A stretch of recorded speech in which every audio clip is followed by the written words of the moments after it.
YouTube and everybody. I hope everyone's having a great day. It's Monday. Today is Monday. Yes, it is Monday.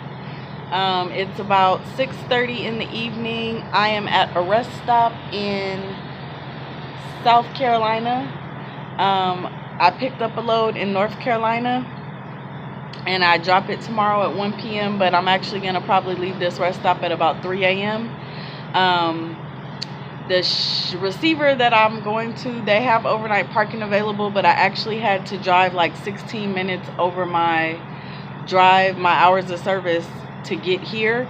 All the all the truck stops that I passed between picking up my load and getting here, which was only like maybe 50 miles away or so, they were all full. If I would have stopped prior to then, I started really early this morning. I dropped a load in Virginia, and that's what kind of threw me off.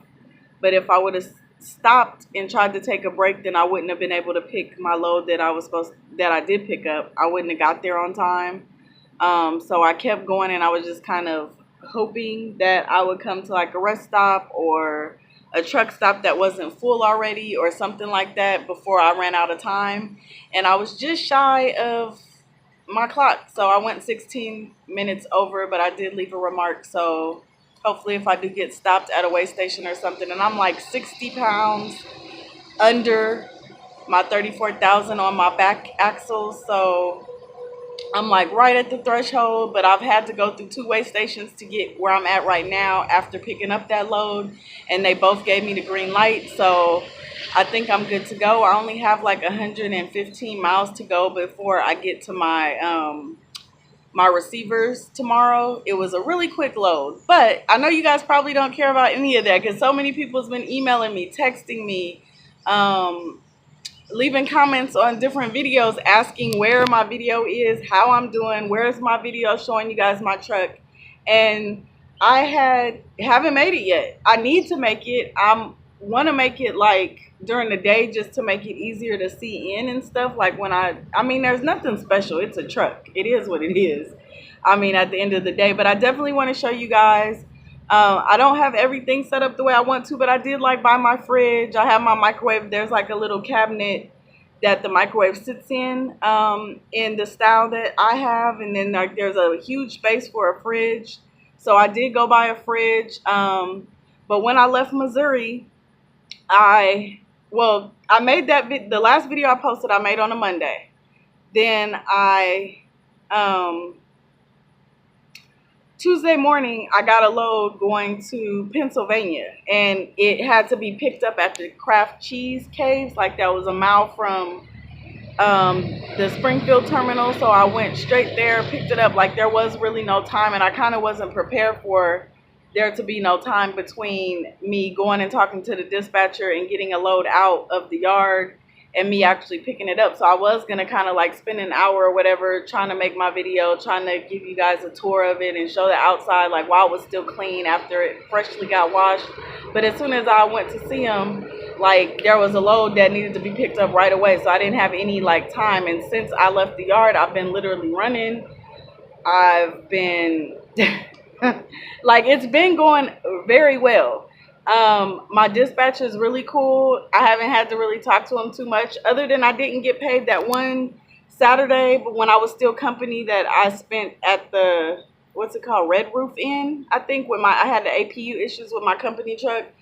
That wasn't on my settlement, so I talked to him briefly, and he's helping me get that worked out. Well, has already helped me get that worked out, but other than that, I haven't really had to talk to him, but he's been sending me good loads. He's been keeping me moving. I haven't really sat.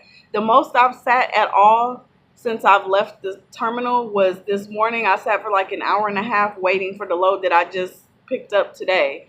But other than that, like, I can't complain. I don't have anything bad to say about him. He's really cool. He's responsive. He answers my messages right away. So yeah, but I've just been like, I've been on the East Coast. Like load number 1 as a lease operator, I went from Missouri to Pennsylvania. Then I picked up a load in Pennsylvania and took that to Maryland. Then I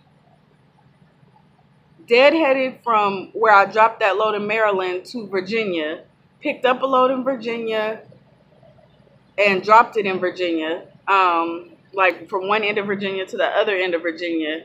That happened early this morning, and then I'm on this load now, which I picked up. I deadheaded from Virginia, where I dropped the load, to Fletcher, North Carolina, picked up the load that I have right now, and I'm headed to South Carolina. It's due at 1300 tomorrow, which is 1 p.m. It's a set appointment, so it's probably a live unload. However, my 10 hours will be up at, let's see, if it's 6 o'clock and I just put in here, it's like 6:30, but I've been here and like I used the restroom or whatever. So I'll probably put in here about 6 o'clock so I can start pulling out of here at 4 a.m. So that's what I'm going to do. I'm going to try to get there early. Hopefully they can unload me earlier, and as soon as they unload me, I'm trying to get my next load.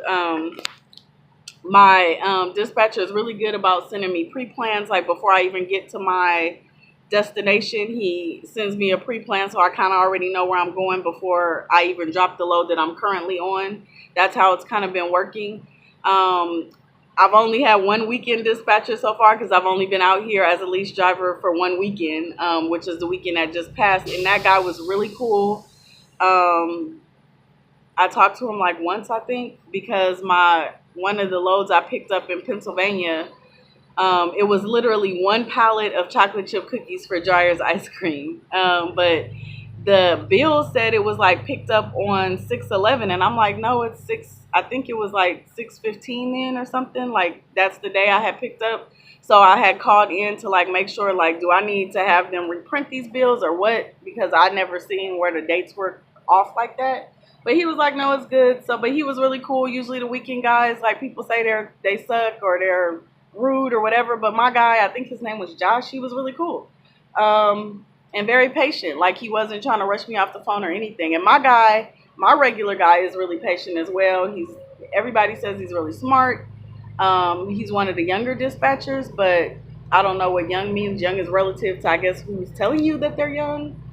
But yeah, everything's going good, guys. It's gonna probably not start getting dark soon. Like I might try to do my, because I mean basically I can walk around the truck and show you the outside of the truck. Like that's not a big deal. It's more trying to show you the inside of the truck and having the lighting right. But I'll try to get that done today and maybe post it. If I can get it done, I'll add it to the end of this. But if I can't, then I'll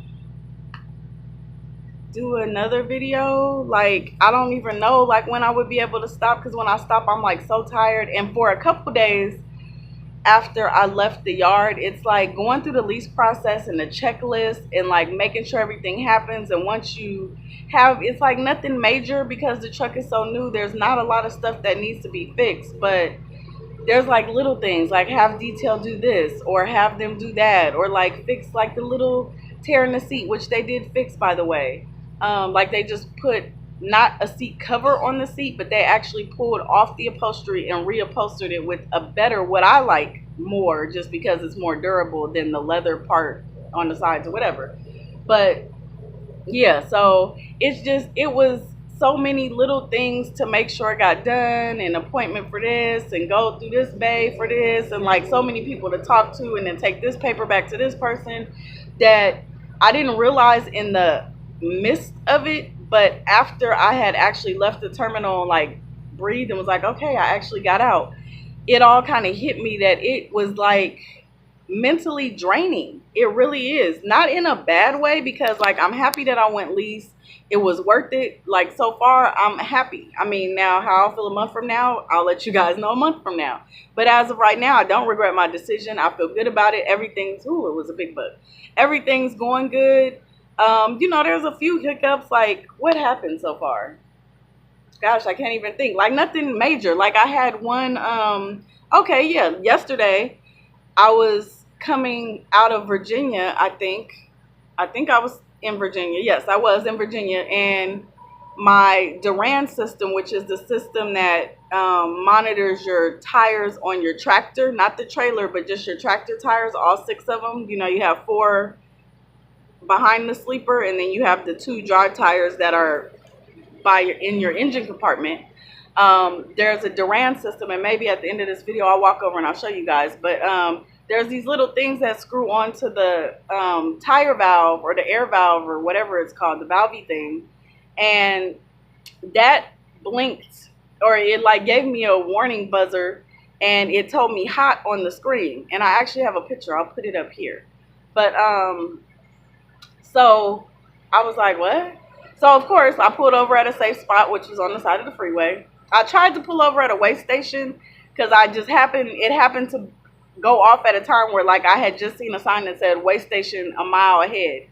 But the weigh station was closed, and they had like those little orange barrel things that are filled with sand or water or something, like blocking the entrance, so I couldn't actually pull into there. So I just had to kind of pull on the side of the road. But I was like, what do I do about a hot tire? And it was just one tire out of all 6 that was reading hot, and I didn't know, like, was it a brake issue? So, you know, of course I got my gloves out, felt the tire, didn't feel any hotter or cooler or anything. It felt the same temperature as all the other tires, but that's just by hand feeling it. That doesn't really mean much. I kind of checked the brake lining to make sure like that it wasn't smoky, or like, I mean, I checked the brake lining when I did my inspection to lease the truck, and all the brakes looked good.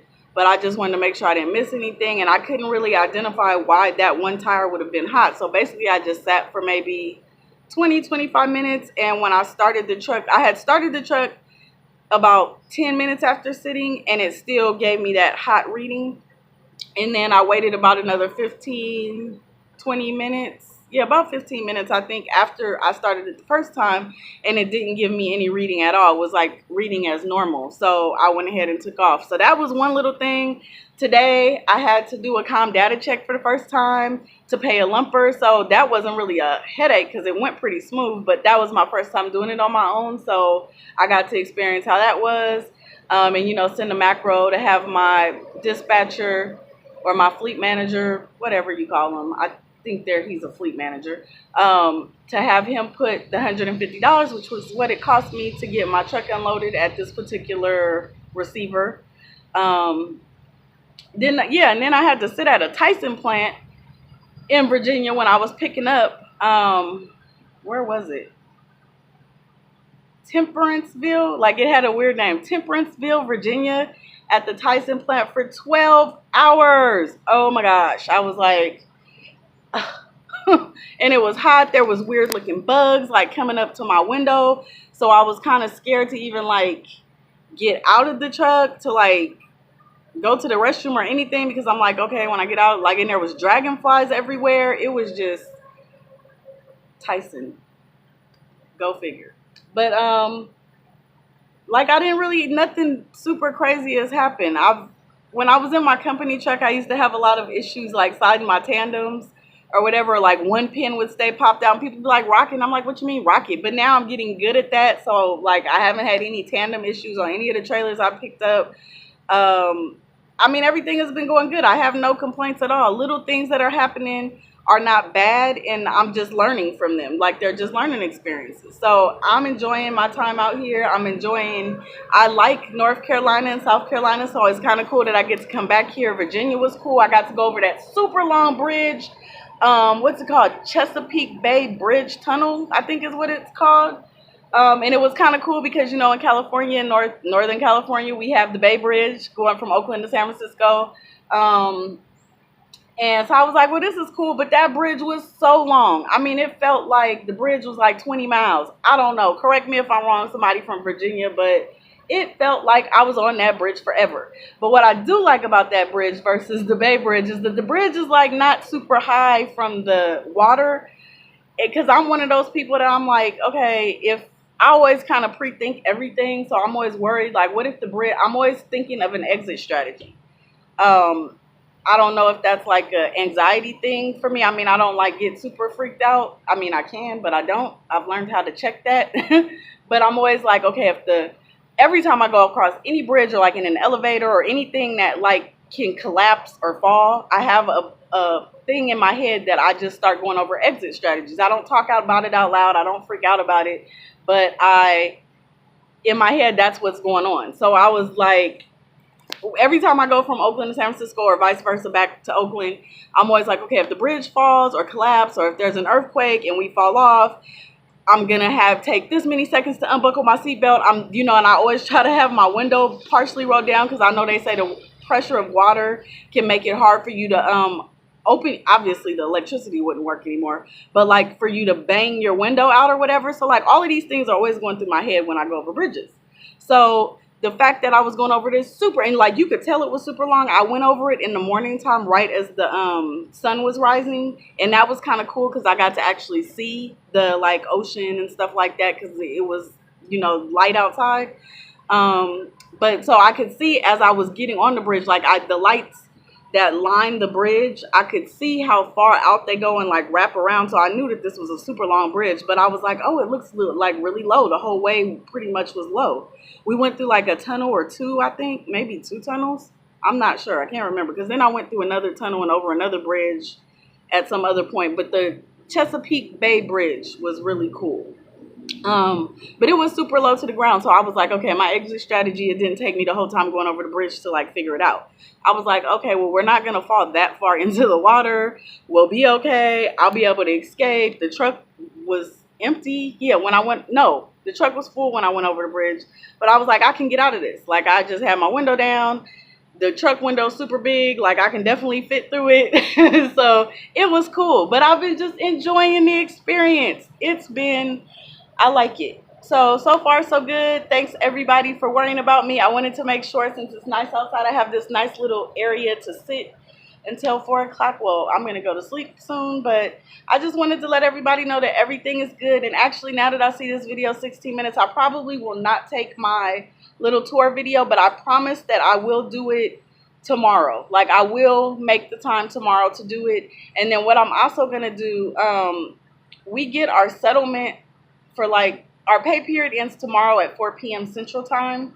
And I'll have this load dropped off in time where it'll make the pay period. I mean, unless like I get in an accident or something like that. But as the way timing is going, I'll have this load to the receiver and be able to scan in my bills. Look at the little squirrel.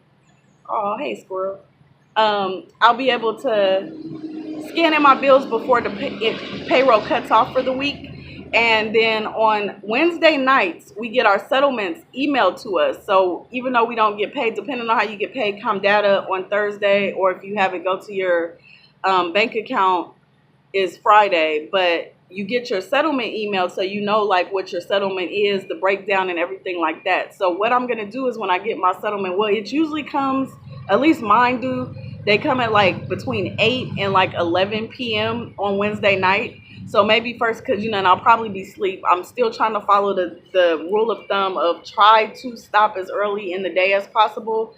That I've had like loads that deliver at like 10 o'clock. And like I was at Tyson until midnight and then they kicked me off their property. So, well, actually they let me stay on their property for 2 extra hours while my clock reset. But then I was still driving super early. But anyways, what was I saying? Oh, so I probably won't be able to do it on Wednesday night, but I definitely want to show you guys and share with you.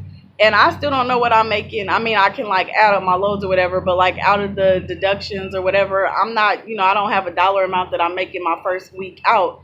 But this is my first week. I started on a Tuesday and then tomorrow, Tuesday cutoff. So like I've been out here from a Tuesday and then tomorrow will be Tuesday. So I have a full week that'll be on my settlement. And I'll definitely share with you guys so you guys can see what you would possibly make, what one person's example of what you can make as a lease operator.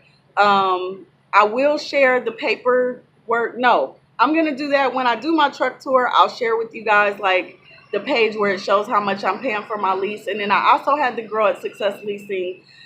You have to take a leasing class. It's like an hour, maybe hour and 15-minute class when you're upgrading to lease. So I asked her after the class if she could print out her presentation, because basically the class is like you look at it on a TV screen and she kind of goes over all the like basic information that you might need to know that you might not know that you need to know. So when at the end of the class, I asked her if she could print out that presentation just so I could have it in paper. So I do have that. I'll share that with you guys. Like, not everything is super important, but like the page where it's like the fixed cost with like the license and permit fee and stuff like that, you guys are probably interested in that because everybody pays that same fixed cost. It's not different for different people. It's the same for everybody.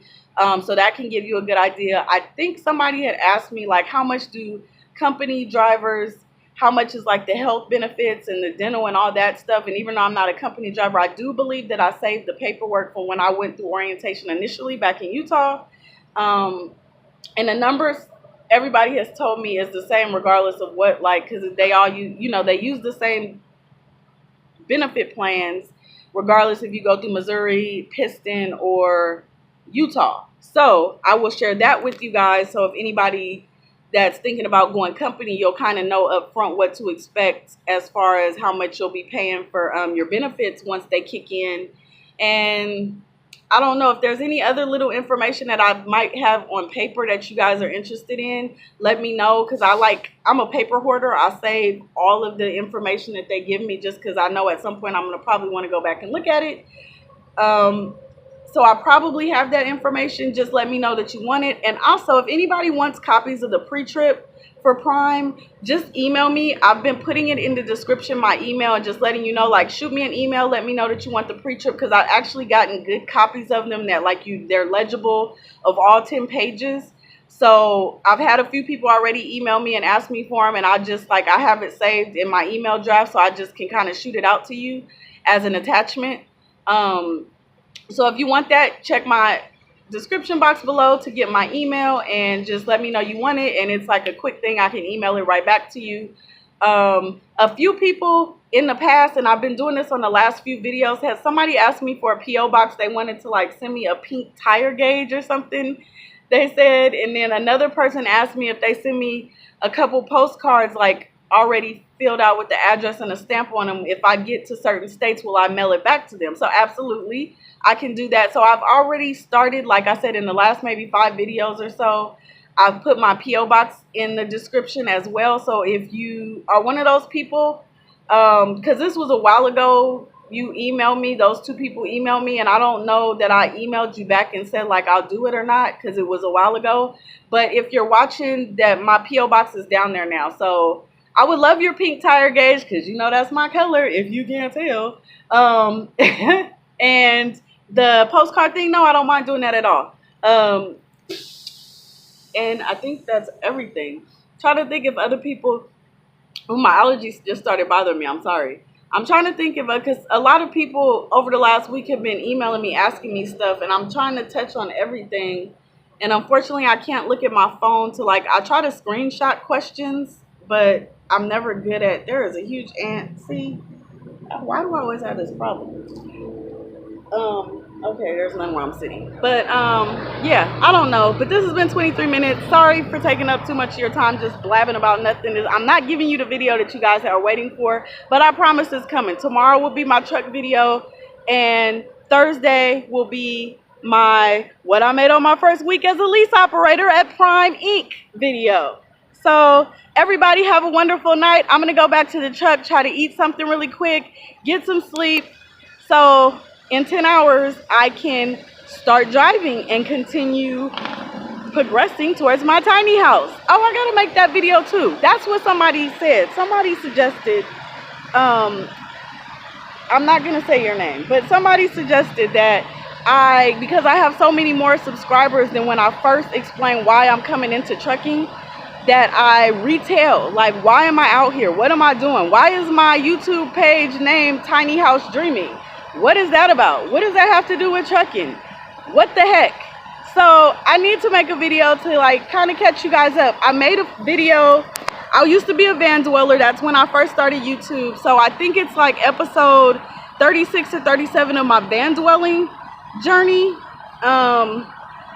Explains why this is before I came to Prime. I was explaining this is what I'm doing. This is why I'm going to Prime or whatever. This is why I'm a van dweller.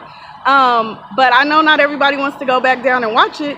So I will make a video just reintroducing myself, I guess, to you guys, because some of you have been watching me and you're like, why is she so overly enthusiastic about driving a truck up and down the highway? Well, I love an adventure. Anybody that knows me knows that. But it's also for a purpose. In the Tiny House Dreaming, the name of my channel has a purpose. And I don't know, did I tell you guys that I got that name for my LLC? I'm so excited. I have to my truck is due back on December 6th of 2020. Like my lease date ends that day. So I'll be in this truck for 2.5 years. I want to try to interpret what Tiny House Dreaming would look like on a truck. And I want to get my truck like wrapped or done. Like you guys be seeing people that have like Junior Honduras's. His truck is just like, I posted on Instagram that his truck is more famous than I am. Not that I'm famous or anything, but like his truck is like, people know his truck. I want my truck to be like the Tiny House Dreaming truck. And especially since it matches my YouTube name, it matches my company name now, which is Tiny House Dreaming LLC. So I have to figure out how to interpret the name into like a visualness to put on the truck. So I'm working on that too. I don't know how to draw. I know that it's like not like pictures. It's like some type of dreaminess. I don't know. I'm going to figure it out. But I'll talk to you guys later. Thank you so much for your time. Everybody have a beautiful day. Enjoy the beautifulness. I don't even know if it's like this everywhere, but it is so pretty here. I love the trees. I love the greenery. I'm kind of happy that I'm at a rest area instead of a truck stop because I'm gonna I don't want to get eaten by like bears or anything, so wish me luck. But I'm gonna maybe like just kind of go explore, even if it's just on the sidewalk thing. I probably am not gonna like be brave enough to go back in those trees or anything like that, unless there's like a walkway and it's still light outside. Then we'll see where that takes me. But I'll talk to you guys later. Okay, bye. See, so quickly I forget. And I have the pretty prime floral trailer today. I like the prime floral trailers just because they have the big purpley flower on them. I was going to share with you guys about the Duran system where I was telling you that the hot thing sensor, this is, let's see if you can see. That sensor right here is on all of your 2 drive tires, which that is. Your drive tires are the 2 front tires. Or sorry, wrong. Those are your steer tires. 2 steer tires. And these are your drive tires. And there's 1, 2, and then there's 3, 4 back there, and then there's 2. So your Duran system monitors, and I'm like so sweaty because it's muggy out here, but it's beautiful. But your Duran system monitors the tires that are attached to your tractor, not the back tires that are hooked to your trailer.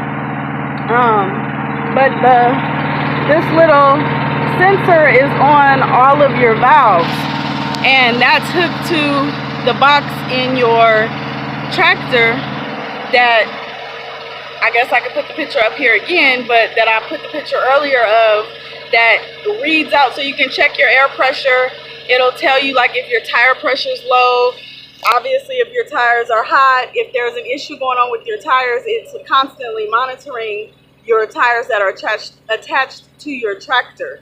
So a lot of the times, because I started my training when it was still cold outside and snowing.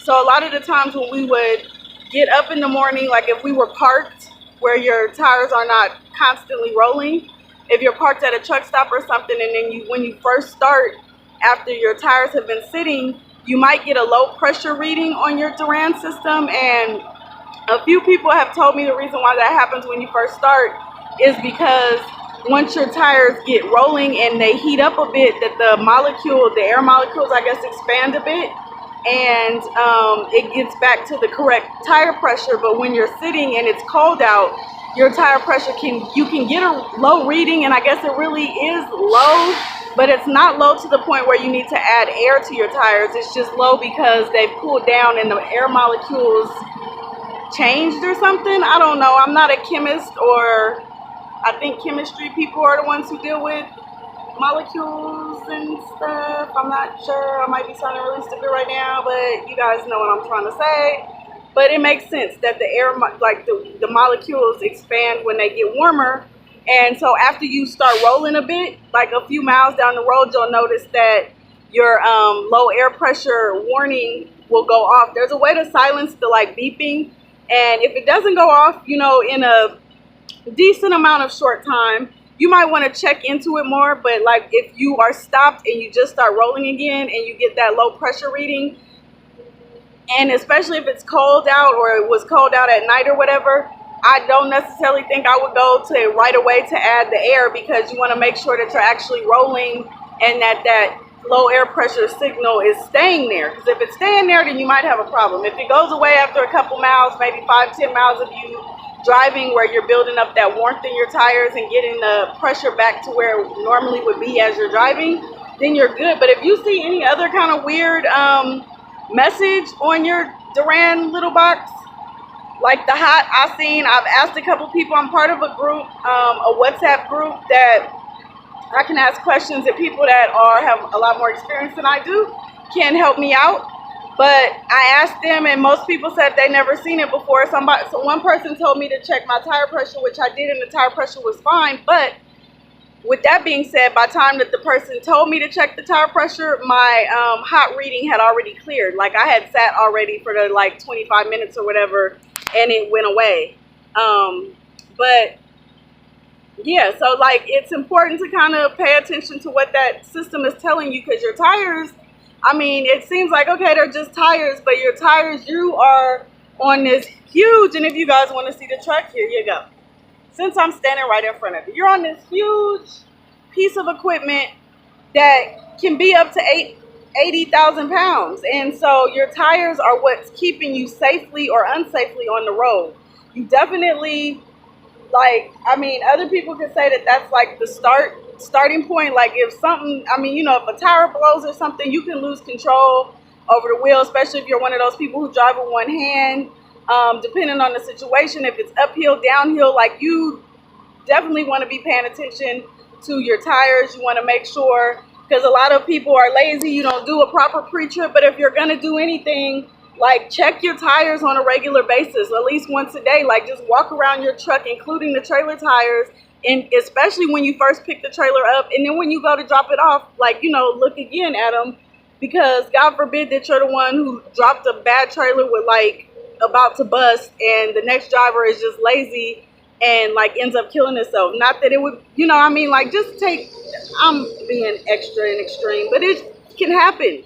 Tires are important. So like for those of us that are out here, be checking your tires. If you're not kind of faulting on that, get back in the habit, because yeah, it's important to make sure. But like especially when you first pick up a trailer, always do a pre-trip on your trailer. Check your brake lining, check your tires, make sure that there's like not crap hanging under the trailer. Like look, you like, you know, kind of walk over, take a look in between your trailer where your skirt is, to make sure there's nothing crazy happening on the other side of the skirt that you just might be missing, because this is your life, and that takes literally not even that long to walk around the trailer and look. If you're not going to do a thorough inspection, look at your airbags, especially back there, because these are new trailers you're swapping out constantly. You know, and that if this is your truck, you want to look at your own truck and make sure your own equipment is proper. But look at the airbags, make sure that like there's no holes or there's nothing going on. Check your glad hands when you come out of a truck stop. Just make sure they're attached.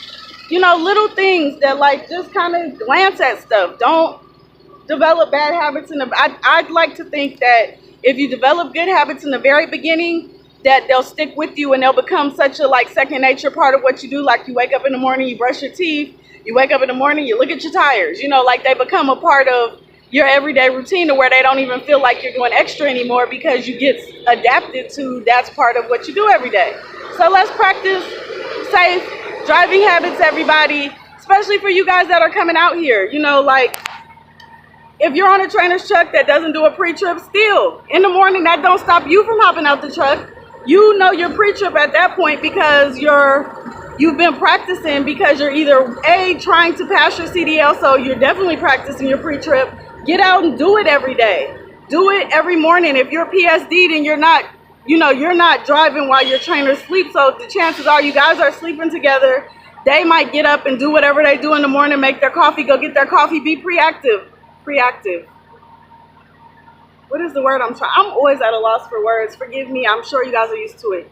Be proactive, not pro. Be proactive. Get out. Do your pre-trip. That's the best way to learn your pre-trip, to get the wording down. But point at the stuff. Touch the stuff. Feel the stuff, people. Feel it.